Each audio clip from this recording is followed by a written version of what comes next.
கடலைப்பருப்பு அப்பளம் கூட்டு எப்படி செய்யலான்னு பார்க்கலாம் வாங்க. கடலைப்பருப்பு ஊற வச்சு எடுத்து வச்சுக்கோங்க. 10 பல்லு பூண்டு நறுக்கி போட்டுக்கோங்க. பச்சை மிளகாய் டேஸ்ட்டுக்கு ஆட் பண்ணிக்கோங்க. ஒரு 3 புடலங்காய் நறுக்கி போட்டுக்கோங்க. தேவையான அளவுக்கு மஞ்சத்தூள், மிளகாய்த்தூள், உப்பு சேர்த்து கூடவே பொடியாக நறுக்கி வச்ச வெங்காயம், தக்காளி ஆட் பண்ணி தண்ணி ஊற்றி குக்கரில் ஒரு 3 விசில் இல்லை 4 விசில் கூட விடலாம்.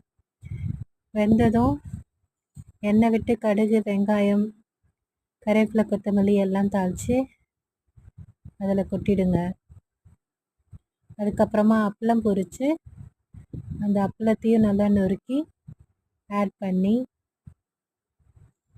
கிண்டி விட்டு இறக்குனா சுவையான கடலைப்பருப்பு அப்பளம் கூட்டு ரெடி.